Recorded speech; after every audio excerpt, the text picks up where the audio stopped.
बिस्मिल्लाहिर्रहमानिर्रहीम। बच्चों, मैं आपका मेरे इस चैनल शागिद फाउंडेशन में इस्तकबाल करता हूं।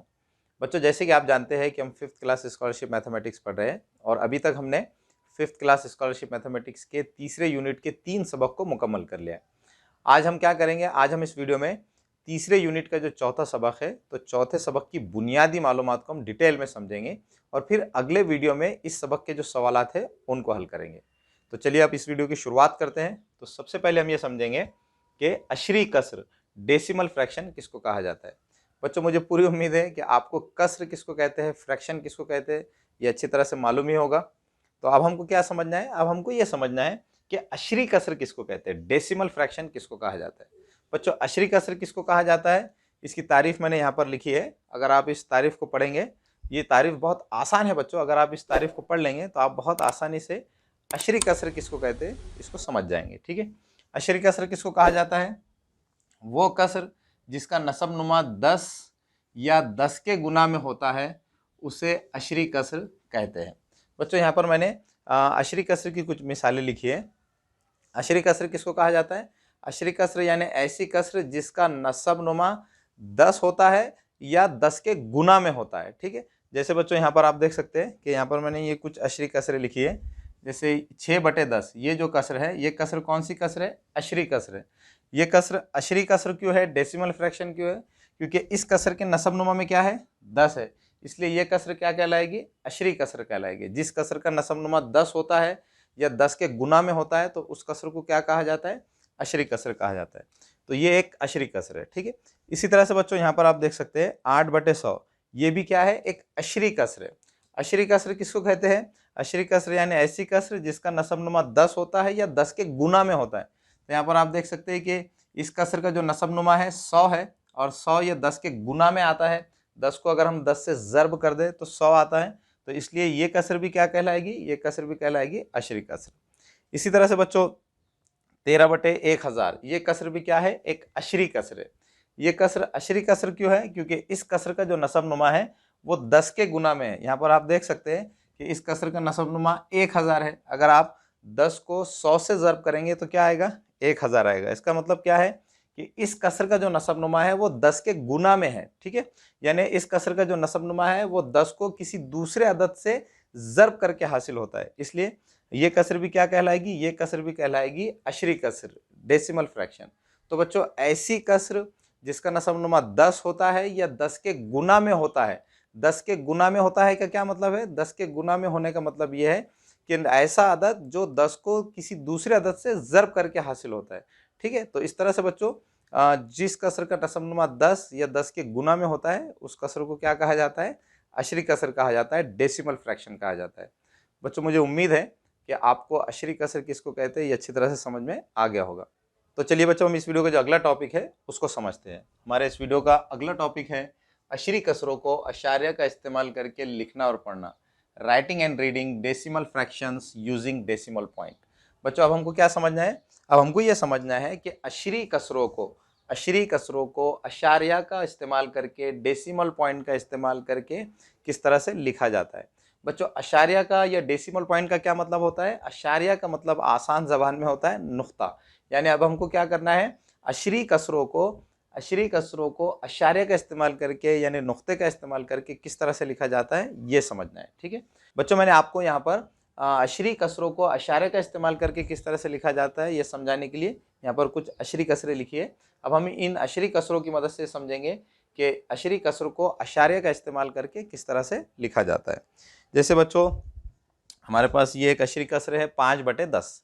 हमें क्या करना है, इस अशरी कसरों को अशारे का इस्तेमाल करके लिखना है। बच्चों, किसी भी अशरी कसरों को अशारे का इस्तेमाल करके लिखने के लिए क्या किया जाता है, उस कसर के नसब नुमा में देखा जाता है कि कितने सिफर है। यहाँ पर आप देख सकते हैं कि इस कसर के नसब नुमा में 1 सिफर है।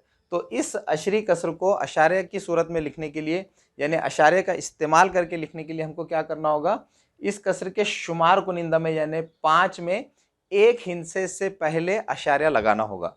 क्योंकि इस कसर के नसब नुमा में 1 सिफर है तो हम क्या करेंगे, इस कसर को अशारे का इस्तेमाल करके लिखने के लिए क्या करेंगे, इस कसर के शुमार कुनिंदा में यानी 5 में 1 हिंसे से पहले अशारे लगा देंगे। ठीक है, तो जब हम इस अशरी कसर को हम जब अशारे का इस्तेमाल करके लिखेंगे तो ये अशरी कसर किस तरह से लिखी जाएगी, हम क्या करेंगे, इस कसर के शुमार कुनिंदा में, इस कसर का शुमार कुनिंदा 5 है, तो हम क्या करेंगे, शुमार कुनिंदा में एक हिंसे से पहले अशारिया यानी ये नुक्ता लगा देंगे। ठीक है, तो इस तरह से ये जो अशरी कसर है इसको अशारे का इस्तेमाल करके इस तरह से लिखा जाएगा। और बच्चों इसको किस तरह से पढ़ेंगे, इसको पढ़ेंगे 0.5 0.5। ठीक है, इसी तरह से बच्चों यहाँ पर हमें इस अशरी कसर को अशारे का इस्तेमाल करके लिखना है। तो सबसे पहले हमको क्या करना होगा, सबसे पहले हमको ये देखना होगा कि इस कसर के नसब नुमा में कितने सिफर है। तो यहाँ पर आप देख सकते हैं इस कसर के नसब नुमा में 2 सिफर है। तो हम क्या करेंगे, इस अशरी कसर को अशारिया का इस्तेमाल करके लिखने के लिए हम क्या करेंगे, इस कसर के शुमार कुनिंदा में, यानी इस कसर का शुमार कुनिंदा क्या है 7, तो हम क्या करेंगे, इस कसर के शुमार कुनिंदा में 2 हिंसों से पहले अशारिया लगाएंगे। क्योंकि इस कसर के नसब नुमा में 2 सिफर है, इसलिए हम क्या करेंगे, इस कसर के शुमार कुनिंदा में 2 हिंसों से पहले अशारिया लगाएंगे। लेकिन यहाँ पर इस कसर के शुमार कुनिंदा में तो एक ही हिंसा है, तो हम क्या करेंगे, मैं इसको थोड़ा इधर लिख लेता हूँ। तो हम क्या करेंगे, इस एक हिंसे से पहले एक सिफर लगा देंगे। ठीक है, तो इस तरह से ये 2 हिंसे बन जाएंगे। अब हम 2 हिंसों से पहले यहाँ अशारिया लगाएंगे। तो इस तरह से 7/100 ये जो अशरी कसर है उसको अशारे का इस्तेमाल करके इस तरह से लिखेंगे। और इसको पढ़ेंगे किस तरह से बच्चों, 0.07 0.07। ठीक है, इसी तरह से बच्चों हमको 12/100 इस अशरी कसर को अशारे का इस्तेमाल करके लिखना है।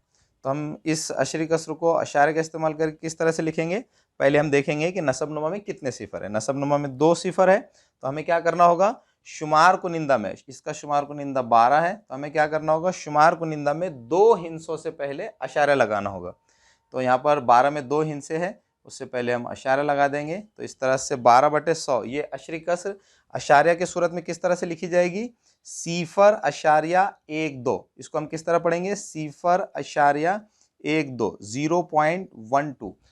बच्चों यहाँ पर एक बात याद रखिए कि अशारे के बाद जो अदद होता है तो उस अदद के हिंसों को अलग अलग पढ़ा जाता है। अगर आप उसको एक साथ पढ़ेंगे, हिंसों को मिलाकर पढ़ेंगे, तो उस तरह से पढ़ना गलत होगा। अगर आप इसको इस तरह पढ़ेंगे 0.12 तो इस तरह से पढ़ना गलत होगा। इसको किस तरह से पढ़ना होगा, 0.12 0.12। ठीक है, अब बच्चों हम यहाँ पर एक और अशरी कसर है, इसको भी देखेंगे कि हम इसको अशारे का इस्तेमाल करके किस तरह से लिख सकते हैं।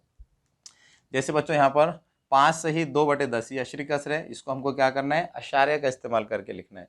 तो यहाँ पर आप देख सकते हैं नसब नुमा में 1 सिफर है, तो हमको क्या करना होगा, शुमार कुनिंदा में 1 हिंसे से पहले अशारा लगाना होगा। तो हम इसके लिए क्या करेंगे, पहले ये 5 को जैसे कि वैसे लिख देंगे। यहाँ पर नसब नुमा में 1 सिफर है और शुमार कुनिंदा में क्या है, 2 है, तो हम क्या करेंगे, शुमार कुनिंदा में 1 हिंसे से पहले अशारा लगा देंगे। तो शुमार कुनिंदा में 2 है, तो उससे पहले 1 हिंसे से पहले हमको अशारा लगाना है। तो यहाँ पर 2 में 1 ही हिंसा है, तो यहाँ पर ये अशारे आ जाएगा। ठीक है, तो इस तरह से 5 सही 2/10 इस अशरी कसरों को हम अशारे का इस्तेमाल करके किस तरह से लिखेंगे, 5.2 5.2। ठीक है, अब बच्चों हमारी अगली अशरी कसर है 12 सही 17/100। अब हम ये देखेंगे कि इस अशरी कसरों को अशारे का इस्तेमाल करके किस तरह से लिख सकते हैं। ठीक है, तो सबसे पहले हमको देखना होगा कि इस कसर के नसब नुमा में कितने सिफर है। तो यहाँ पर नसब नुमा में 2 सिफर है, तो हमें क्या करना होगा, शुमार कुनिंदा में 2 हिस्सों से पहले अशारा लगाना होगा। ठीक है, तो जब हम इस अशरी कसर को अशारिया की सूरत में अशारे का इस्तेमाल करके लिखेंगे तो ये अशरी कसर किस तरह से लिखी जाएगी। तो यहाँ पर हमें पहले क्या करना होगा, यहाँ पर ये 12 को जैसे कि वैसे लिखना होगा। ये शुमार कुनिंदा में 17 है और हमें क्या करना है, शुमार कुनिंदा में 2 हिंसों से पहले अशारे लगाना है। तो शुमार कुनिंदा में 2 हिंसे है, उससे पहले हमको अशारे लगाना है। तो इस तरह से ये जो अशरी कसर है, इस अशरी कसर को हम अशारे का इस्तेमाल करके किस तरह लिखेंगे, इस तरह से। और इसको किस तरह पढ़ेंगे, 12.17 12.17। बच्चों जैसे मैंने आपको अभी कहा कि अशारे के बाद जो अदद है तो उसके हिंसों को अलग अलग पढ़ा जाता है। अगर आप उसको एक साथ मिलाकर पढ़ेंगे तो उस तरह से पढ़ना गलत होगा। इसको हम इस तरह से पढ़ेंगे 12.17। ठीक है, तो इस तरह से बच्चों हम अशरी कसरों को अशारे का इस्तेमाल करके लिख सकते हैं। बच्चों आप सोच रहे होंगे कि अशरी कसर को अशारिया का इस्तेमाल करके क्यों लिखा जाता है। जैसे कि बच्चों यहाँ पर आप देख सकते हैं कि अशरी कसर को इस तरह से लिखने के बजाय इस तरह लिखना थोड़ा आसान है। तो चूंकि अशरी कसर को अशारिया का इस्तेमाल करके लिखना थोड़ा आसान होता है, इसलिए हम अशरी कसर को अशारिया का इस्तेमाल करके लिखते हैं। और साथ ही साथ बच्चों अशरी कसरों को अशारे का इस्तेमाल करके लिखने से अशरी कसरों की जमा, तफरीक, ज़र्ब और तक़सीम करना भी बहुत आसान हो जाता है। इसलिए बच्चों अशरी कसरों को अशारे का इस्तेमाल करके लिखा जाता है। तो चलिए बच्चों हम इस वीडियो का जो अगला टॉपिक है उसको समझ लेते हैं। हमारे इस वीडियो का अगला टॉपिक है अशरी कसरों में हिंसों की मकामी कीमत, place value of the digits in decimal fractions. बच्चों हमको इस टॉपिक में क्या समझना है, हमको ये समझना है कि जो अशरी कसरें होती है तो अशरी कसरों में हिंसों की मकामी कीमत किस तरह से मालूम की जाती है। बच्चों इस वीडियो का ये जो टॉपिक है ये टॉपिक बहुत इंपॉर्टेंट है। मेरी आपसे रिक्वेस्ट है कि आप इसको बहुत तवज्जो से समझ लें। अगर आप इस टॉपिक को अच्छी तरह से समझ लेंगे तो आप इस सबक के सवालात को बहुत आसानी से समझ सकेंगे।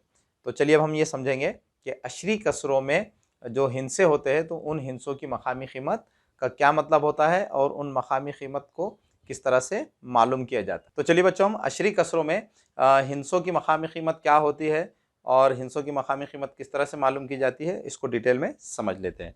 बच्चों सही आदाद में हिंसों के जो मकामात होते हैं इनसे तो आप पहले से ही वाकिफ़ है। आप जानते हैं कि सही आदाद में दाएं तरफ सबसे पहले कौन सा मकाम होता है, इकाई, फिर बाएं तरफ होता है दहाई और फिर होता है सैकड़ा और इसी तरह से आगे भी बहुत सारे मकामात होते हैं। अब बच्चों अगर आप इन मकामात को गौर से देखेंगे तो आपको एक ख़ास बात पता चलेगी कि अगर हम यहाँ पर इकाई के मकाम से बाएं तरफ एक मकाम जाते हैं तो हमें क्या करना होगा, हमें 10 से ज़र्ब करना होगा। ठीक है, इसी तरह से अगर हम दहाई के मकाम से सैकड़े के मकाम पर जाना चाहते हैं तो इसके लिए भी हमको क्या करना होगा, 10 से ज़र्ब करना होगा।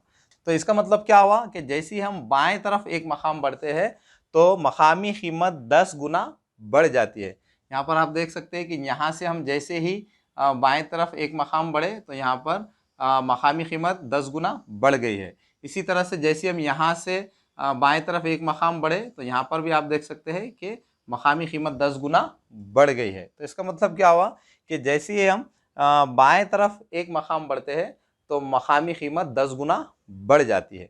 अब बच्चों हम ये देखेंगे कि अगर हम दाएं तरफ एक मकाम बढ़े तो क्या होता है। ठीक है, तो पहले मैं ये साफ कर लेता हूं।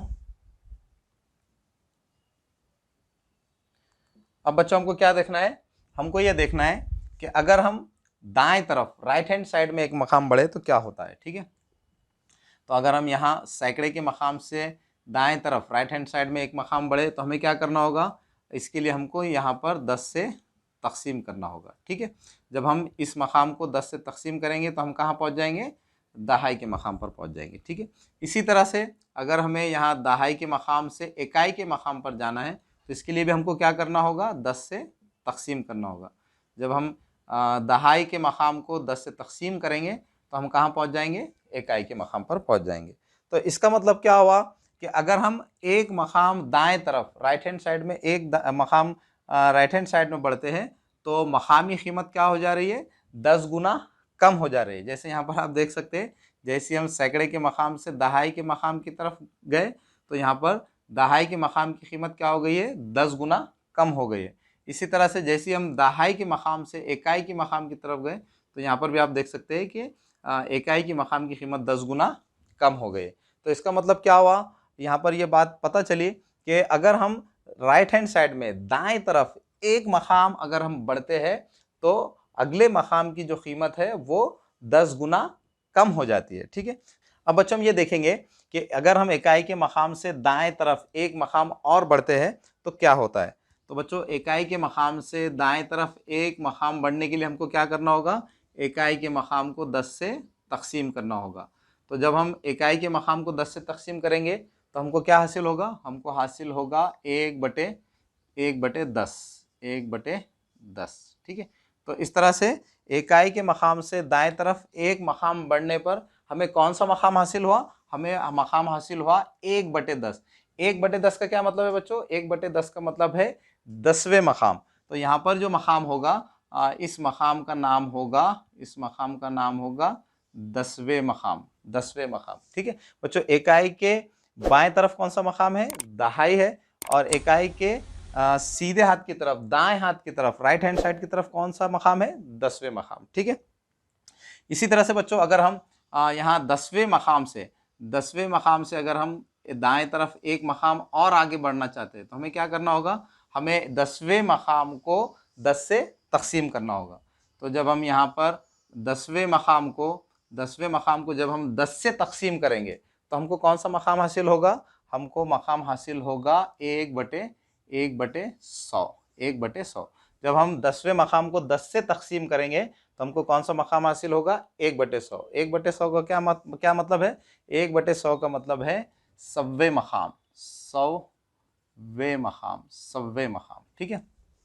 इसी तरह से बच्चों अगर हम 100वें मकाम से दाएं तरफ एक मकाम और जाना चाहते हैं तो हमें क्या करना होगा?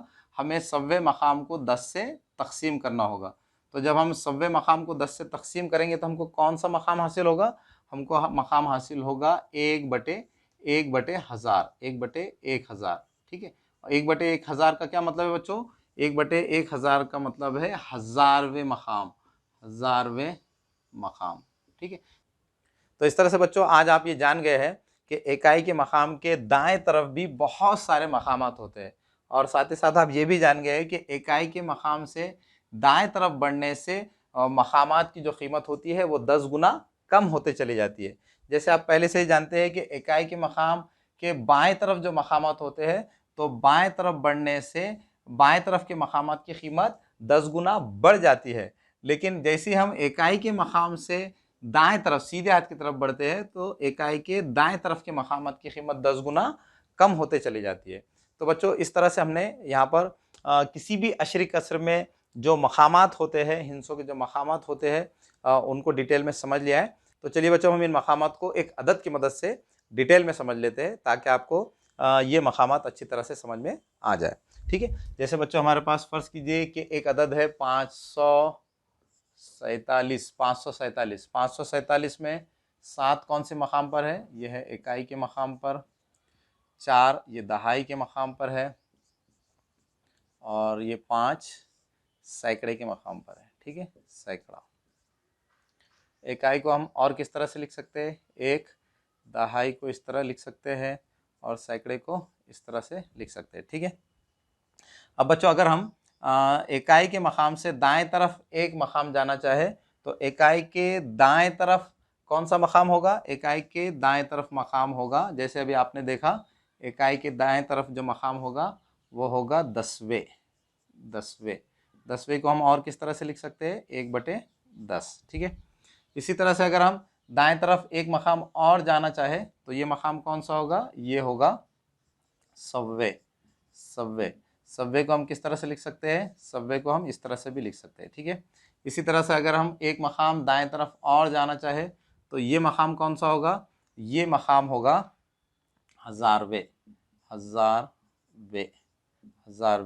इसको हम और किस तरह से लिख सकते हैं? 1/1000। इस तरह भी हम 1000वें को लिख सकते हैं। ठीक है। तो बच्चों यहाँ पर आप देख सकते हैं कि 547 में 7 ये इकाई की जगह पर है, 4 दहाई की जगह पर है, 5 ये सैकड़े की जगह पर है। ठीक है। अब बच्चों मैं क्या करूंगा? इस अदद में इकाई के दाएं तरफ यहाँ पर अशारे लगा दूंगा। बच्चों अशारे का क्या मतलब होगा? अशारे से हमको क्या पता चलेगा? अशारे से हमको ये पता चलेगा कि अशारिया के दाएं तरफ के जो मकामात है वो इकाई के मकाम से छोटे हैं। जैसे बच्चों आप जानते हैं कि इकाई के बाएं तरफ के जो मकामात है वो इकाई के मकाम से बड़े होते हैं। तो इसी तरह से हमको अशारिया से पता चलेगा कि अशारिया के दाएं तरफ के मकामात ये इकाई के मकाम से छोटे हैं। ठीक है। अब बच्चों अगर हम इन मकामात पर ये हिंसे लिख लें 4, 8 और 7, तो यहाँ पर इस अदद में 4 इस हिंसे की मकामी कीमत क्या होगी? तो बच्चों यहाँ पर आप देख सकते हैं कि 4 ये 10वें मकाम पर है, तो 4 की मकामी कीमत क्या होगी? 4 10वें। 4 10वें का क्या मतलब होगा? 4 10वें का मतलब होगा 4/10, 4/10। अब बच्चों आप जानते हैं कि 4/10 को हम इस तरह से भी लिख सकते हैं, 0.4। जैसे अभी आपने थोड़ी देर पहले इस वीडियो में देखा कि अशरी कसर को हम क्या कर सकते हैं? इस तरह से अशारिया का इस्तेमाल करके लिख सकते हैं। यहाँ पर इस अशरी कसर में नसब नुमा में 1 सिफर है, तो हमने क्या किया? यहाँ पर इस अशरी कसर को अशारे का इस्तेमाल करके यहाँ पर लिखने के लिए हमने क्या किया? शुमार कुनिंदा में 1 हिंसे से पहले अशारा लगा दिया। ठीक है। इसी तरह से बच्चों यहाँ पर 8 इस हिंसे की मकामी कीमत क्या होगी? 8 इस हिंसे की मकामी कीमत होगी 8 सव्वे। जैसे आप जानते हैं कि यहाँ पर ये 8 सव्वे मकाम पर है, इसलिए 8 की मकामी कीमत क्या होगी, 8 सव्वे। और 8 सव्वे को हम किस तरह से लिख सकते हैं, 8 सव्वे को हम 8/100 इस तरह से भी लिख सकते हैं। और इसको 8 सव्वे को हम इस तरह से भी लिख सकते हैं, 0.08। यहाँ नसबनुमा में 2 सिफर है, तो हमने क्या किया, शुमार कुनिंदा में 2 हिस्सों से पहले अशारे लगा दिया। ठीक है, इसी तरह से अब हम ये देखेंगे कि यहाँ पर इस अदद में 7 जो हज़ारवें मकाम पर है तो उसकी मकामी कीमत क्या होगी। ठीक है बच्चों, चूँकि 7 ये हज़ारवें मकाम पर है तो इसकी मकामी कीमत क्या होगी, 7 हज़ारवे। 7 हज़ारवे को हम किस तरह से लिख सकते हैं, 7 हज़ारवे को हम इस तरह भी लिख सकते हैं, 7/1000। और 7/1000 को हम किस तरह लिख सकते हैं, 7/1000 को हम इस तरह भी लिख सकते हैं, 0.00007। यहाँ पर आप देख सकते हैं कि यहाँ पर नसब नुमा में 3 सिफर है, तो यहाँ पर इस अशरी कसर को हमको अशारे की सूरत में लिखने के लिए हमको क्या करना होगा, शुमार कुनिंदा में 3 हिस्सों से पहले अशारा लगाना होगा। तो यहाँ पर हमने शुमार कुनिंदा में 3 हिस्सों से पहले यहाँ पर अशारा लगा दिया। तो इस तरह से आप 7 हज़ारवे को इस तरह भी लिख सकते हैं। तो इस तरह से बच्चों हमने अशरी कसर में अशारे के दाएं तरफ के राइट हैंड साइड के हिस्सों की मकामी कीमत किस तरह से मालूम की जाती है, इसको समझ लिया है। अब हम क्या करेंगे, यहाँ पर अशारिया के बाएं तरफ के जो हिस्से हैं उनकी मकामी कीमत को भी लिख लेंगे। बच्चों अशारिया के बाएं तरफ के हिस्सों की मकामी कीमत किस तरह से लिखी जाती है, इससे तो आप पहले से वाकिफ़ है, लेकिन फिर भी हम इसको यहाँ पर लिख लेंगे। यहाँ पर ये 7 इकाई के मकाम पर है, तो 7 की मकामी कीमत क्या होगी, 7 इकाई यानी 7। ठीक है, इसी तरह से यहाँ पर ये 4 दहाई के मकाम पर है, तो 4 की मकामी कीमत होगी 4 दहाई यानी 40। ठीक है, इसी तरह से यहाँ पर ये 5 सैकड़े के मकाम पर है, इसलिए इसकी मकामी कीमत होगी 5 सैकड़े यानी 500। ठीक है, तो इस तरह से हमने यहाँ पर इस अशरी कसर में जितने भी हिस्से हैं उनकी मकामी कीमत को यहाँ पर लिख लिया है। तो इस तरह से बच्चों हमने इस अशरी कसर में जितने भी हिस्से हैं उन हिस्सों की मकामी कीमत किस तरह से मालूम की जाती है, इसको अच्छी तरह से समझ लिया है। बच्चों अगर आप इसको समझ लेंगे तो आप बहुत आसानी से इस सबक के सवालात को हल कर सकेंगे। अब बच्चों आखिर में इस अशरी कसर को किस तरह से पढ़ते हैं ये मैं आपको बता देता हूँ। इस अशरी कसर को हम किस तरह पढ़ेंगे, 547.487। ठीक है बच्चों, अशारिया से पहले जितने भी हिस्से हैं उनको हम मिलाकर पढ़ेंगे। अशारे से पहले जितने भी हिस्से हैं उनको मिलाकर जब हम पढ़ेंगे तो ये कौन सा अदद बनेगा, 547। और अशारे के बाद जो हिस्से हैं तो उनको हम अलग अलग पढ़ेंगे। तो इस अशरी कसर को हम किस तरह पढ़ेंगे, 547.487, 547.487। तो चलिए बच्चों हम इस वीडियो का जो अगला टॉपिक है उसको समझ लेते हैं। हमारे इस वीडियो का अगला टॉपिक है अशरी कसरों का इस्तेमाल, यूज़ ऑफ डेसिमल फ्रैक्शंस। बच्चों अशरी कसरों का इस्तेमाल हमारी रोज़मर्रा की ज़िंदगी में बहुत सारी जगहों पर होता है। तो अब हम ये समझेंगे कि अशरी कसरों का इस्तेमाल हमारी रोज़मर्रा की ज़िंदगी में कहाँ कहाँ होता है। तो चलिए बच्चों हम सबसे पहले ये समझेंगे कि अशरी कसर का रुपए पैसों में किस तरह से इस्तेमाल किया जाता है।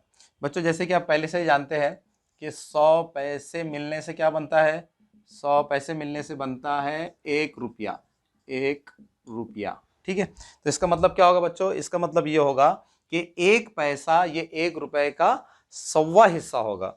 क्योंकि बच्चों 100 पैसों में से 1 पैसा 100 पैसों में से यानी 1 रुपए में से एक हिस्सा है।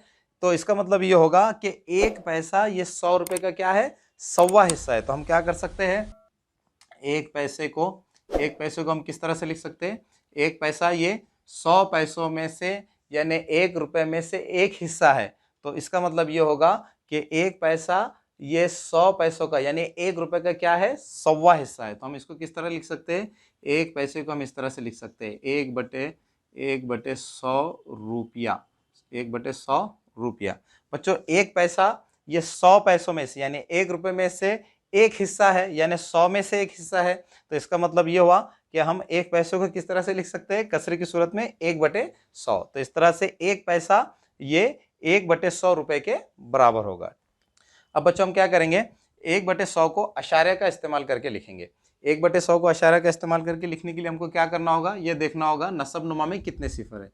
नसब नुमा में 2 सिफर है, तो हम क्या करेंगे, शुमार कुनिंदा में हम 2 हिस्सों से पहले अशारा लगाएंगे। तो शुमार कुनिंदा में तो एक ही हिस्सा है, तो यहाँ पर एक सिफर लिखना होगा। अब हम इन 2 हिस्सों से पहले यहाँ अशारा लगा देंगे। तो इस तरह से ये जो एक पैसा है, एक पैसे को जब हम अशारे की सूरत में लिखेंगे तो वो क्या हो जाएगा, सिफर अशारिया सिफर एक रुपया, सिफर एक रुपया। ठीक है, तो इस तरह से हम एक पैसे को यहाँ पर अशारे का इस्तेमाल करके लिख सकते हैं।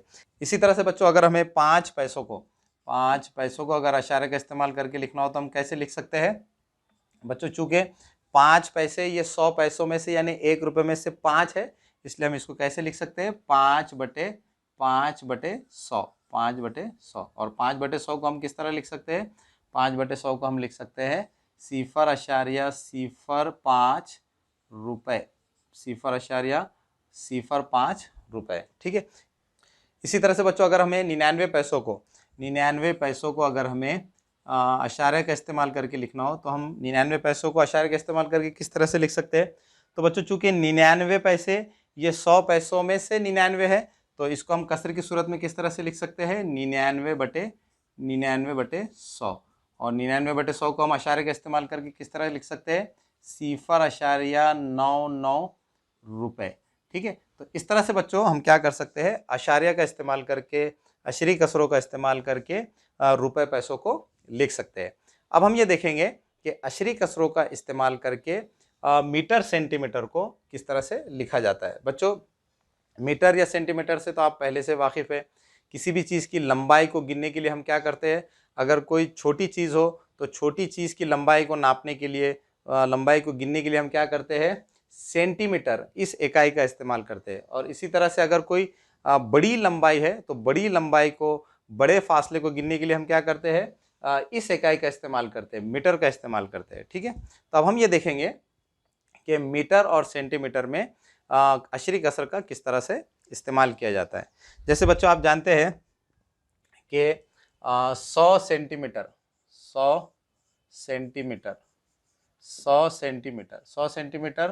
मिलकर क्या बनता है, 100 सेंटीमीटर मिलकर बनता है 1 मीटर।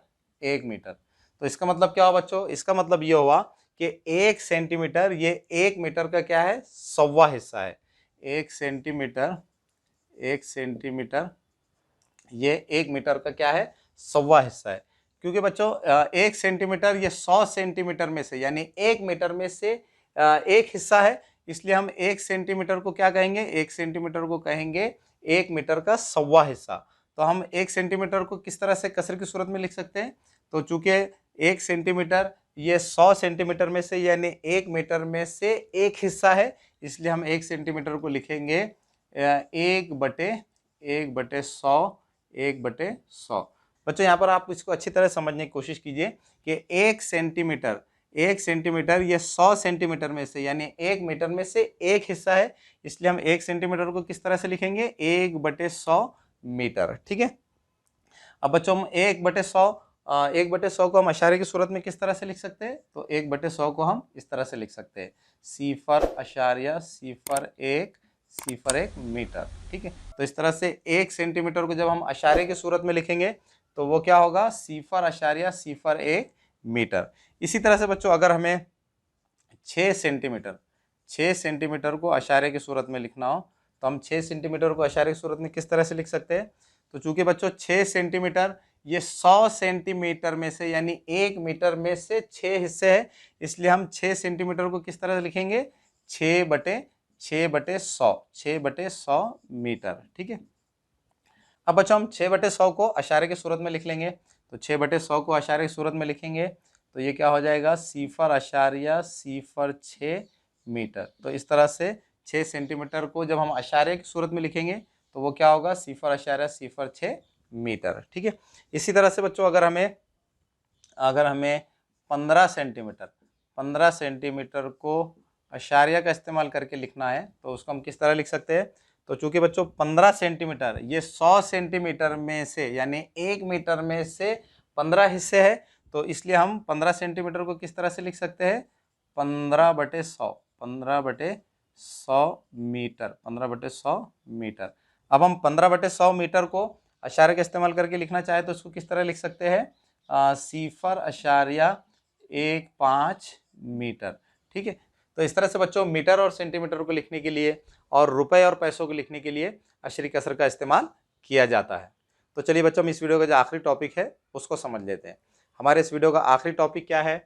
पाव, आधा, पौन, सवा वगैरह को अशरी कसर में लिखना। Writing quarter, half, 3/4 and 1 1/4 in decimal form.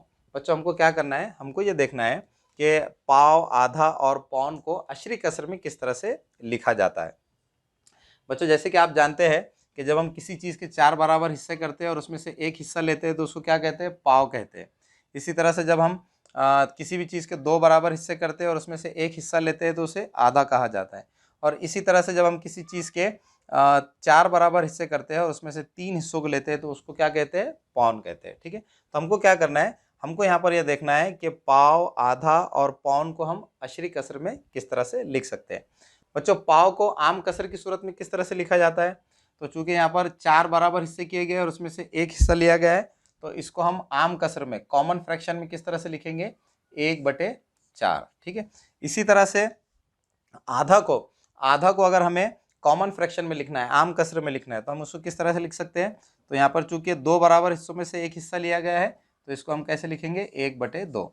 इसी तरह से पौन को हम आम कसर की सूरत में किस तरह से लिख सकते हैं? तो यहाँ पर चूंकि 4 बराबर हिस्सों में से 3 हिस्से लिए गए हैं तो इसलिए हम इसको किस तरह से लिखेंगे? इसको हम कॉमन फ्रैक्शन में, आम कसर में 3/4 इस तरह से लिखेंगे। ठीक है, अब बच्चों हमको क्या करना है? इन कसरों को, पाव, आधा और पौन, इन तीनों कसरों को अशरी कसर की सूरत में लिखना है। और बच्चों, आप जानते हैं कि अशरी कसर वो होती है जिसका नसबनुमा 10 या 10 के गुना में होता है, लेकिन इन तीनों कसरों के नसबनुमा आप देख सकते हैं कि इन तीनों कसरों के नसबनुमा 10 या 10 के गुना में नहीं है। तो हमको क्या करना होगा? इन कसरों को अशरी कसर की सूरत में लिखने के लिए इन कसरों का जो नसबनुमा है तो इन कसरों के नसबनुमा को 10 या 10 के गुना में आने वाला अदद बनाना होगा। ठीक है, तो इसके लिए हम क्या करेंगे बच्चों? सबसे पहले हम क्या करेंगे? इस कसरों को अशरी कसर की सूरत में लिखेंगे। बच्चों, इस कसरों को अशरी कसर की सूरत में लिखने के लिए हमको क्या करना होगा? इसका नसबनुमा 10 या 10 के गुना में आने वाला अदद बनाना होगा। ठीक है, तो हम क्या करेंगे? ये जो कसर है 1/4 इस कसर को अशरी कसर में तहवील करने के लिए, तब्दील करने के लिए हम क्या करेंगे? इस कसर के नसब नुमा को और शुमार कुनिंदा को 25 से ज़र्ब कर देंगे। जब बच्चों हम इस कसर के नसब नुमा और शुमार कुनिंदा को 25 से ज़र्ब करेंगे तो हमें कौन सी कसर हासिल होगी? 25 एकन 25 और 25 चौक 100।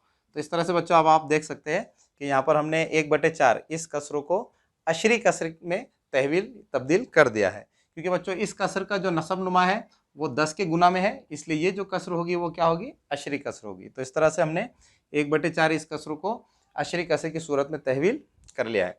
अब बच्चों हम इस अशरी कसर को क्या कर सकते हैं? अशारे का इस्तेमाल करके भी लिख सकते हैं। तो इस अशरी कसर को अशारे का इस्तेमाल करके लिखने के लिए हम क्या करेंगे? देखेंगे कि नसब नुमा में कितने सिफर है। तो यहाँ नसब नुमा में 2 सिफर है, तो हम क्या करेंगे? शुमार कुनिंदा में 2 हिंसों से पहले अशारा लगा देंगे। ठीक है, तो इस तरह से बच्चों हम 1/4 इस कॉमन फ्रैक्शन को, इस आम कसरों को अशरी कसर की सूरत में इस तरह से भी लिख सकते हैं और अशारे का इस्तेमाल करके इस तरह से भी लिख सकते हैं। ठीक है, अब बच्चों हम इस कॉमन फ्रैक्शन को, इस आम कसरों को अशरी कसर में तहवील करेंगे। ठीक है, तो बच्चों इस कसरों को अशरी कसर में तहवील करने के लिए हमको क्या करना होगा? शुमार कुनिंदा और नसब नुमा को 50 से ज़र्ब करना होगा। ठीक है, जब हम इस कसर के शुमार कुनिंदा और नसब नुमा को 50 से ज़र्ब करेंगे तो ये कसर अशरी कसर में तहवील हो जाएगी। 50 एकन 50 और 50 दूनी 100। ठीक है, तो अब हम यहाँ पर देख सकते हैं कि इस कसर का नसब नुमा 10 के गुना में, इसलिए ये जो कसर है ये क्या है? अशरी कसर है। तो इस तरह से हम 1/2 इस कसर को, इस कसर के शुमार कुनिंदा और नसब नुमा को 50 से ज़र्ब करके अशरी कसर में तहवील कर सकते हैं। अब हम इसको, इस अशरी कसर को अशारे का इस्तेमाल करके भी लिख सकते हैं। तो हमें क्या करना होगा? इसके नसब नुमा में देखना होगा, इसके नसब नुमा में 2 सिफर है, तो हमें शुमार कुनिंदा में 2 हिंसों से पहले अशारा लगाना होगा। तो इस तरह से हम 50/100 इस अशरी कसर को अशारे का इस्तेमाल करके इस तरह से भी लिख सकते हैं। तो इस तरह बच्चों हम 1/2 इस कसर को अशरी कसर की सूरत में इस तरह से भी लिख सकते हैं और अशारे का इस्तेमाल करके इस तरह से भी लिख सकते हैं। ठीक है, इसी तरह से हमें क्या करना है? 3/4 इस कसर को अशरी कसर में तहवील करना है। तो इसके लिए हम क्या करेंगे? इसके लिए हम इस कसर के शुमार कुनिंदा और नसब नुमा को 25 से ज़र्ब करेंगे। ठीक है, तो ये कसर क्या बन जाएगी? 25 तिया 75, 25 चौक 100। तो इस तरह से, तो इस तरह से बच्चों हमने 3/4 इस कॉमन फ्रैक्शन को, आम कसरों को अशरी कसर में तहवील कर लिया है। अब हम इसको अशारे का इस्तेमाल करके भी लिख सकते हैं। तो इस कसर को अशारे का इस्तेमाल करके हम किस तरह से लिख सकते हैं? इस कसर को हम अशारे का इस्तेमाल करके 0.75 इस तरह से लिख सकते हैं। तो इस तरह बच्चों पाव, आधा और पौन को अशरी कसर में लिखा जाता है। बच्चों मुझे पूरी उम्मीद है कि आपको इस सबक की बुनियादी मालूमात अच्छी तरह से समझ में आ गए होंगे। अब बच्चों आखिर में आपसे रिक्वेस्ट है कि अगर आप हमारे चैनल पर नए हैं तो हमारे चैनल को सब्सक्राइब कीजिए। अगर आपको हमारे वीडियोस पसंद आ रहे हैं तो हमारे वीडियोस को लाइक कीजिए और दूसरे बच्चों को भी शेयर कीजिए ताकि आपकी तरह दूसरे बच्चों को भी फ़ायदा हो सके।